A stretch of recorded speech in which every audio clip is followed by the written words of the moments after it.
Hi, Chava from Nettles and Pins. Today we are transplanting comfrey. Comfrey is this amazing plant. We usually use the root. It just heals almost instantly. Sprains, fractures, broken bone.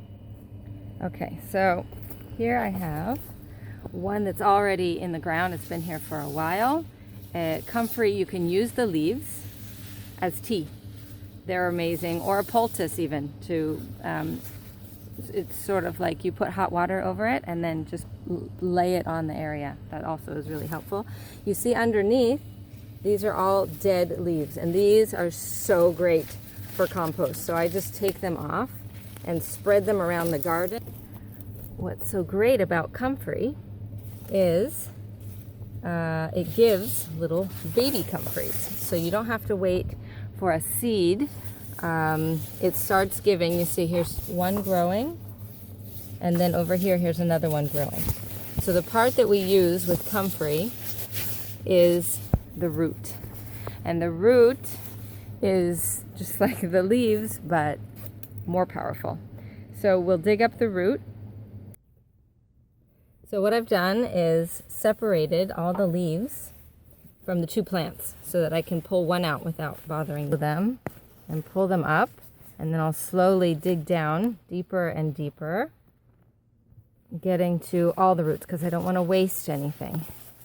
So I start pulling right from the very ends, if I can follow it as far as it'll go, because all of this is powerful medicine. And then I start digging more towards the center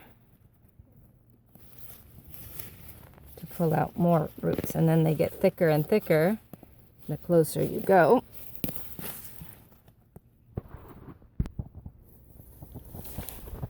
Okay, so I dug it up.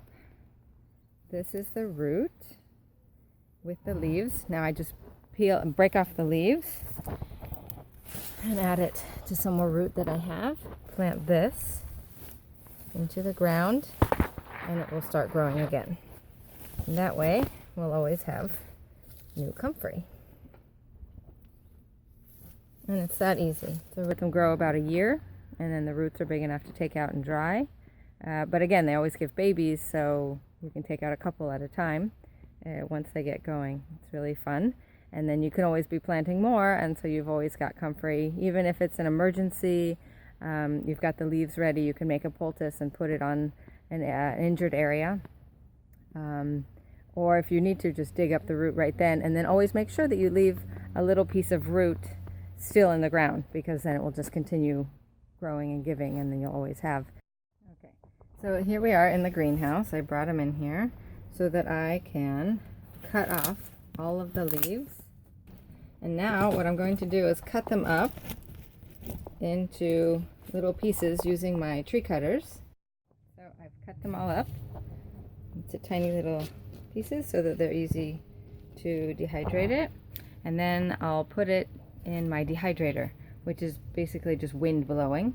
You can also put it in an oven at the lowest temperature with the door a little bit open and have the fan on, and then that'll also do it. You don't want it to get hot because it will kill all the properties of it. That's why I dehydrate it. You can also technically dehydrate it in the shade. I just don't like bugs bothering it. So I like to do it inside where it's protected. But you could also stick it inside of some kind of screen and hang it in the wind in the shade, and that will also do the same job, which is keeping all the nutrients intact and drying it naturally. And then the next stage will be to grind it up into a powder. Now they're all dried. So now what I do would be to powder it, because for me it's just an easy way to keep it stored. You can use it fresh as well if you're in a hurry and you need to use it.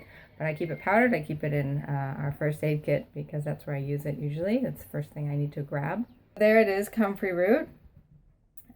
From the ground to the jar. Best medicine ever. So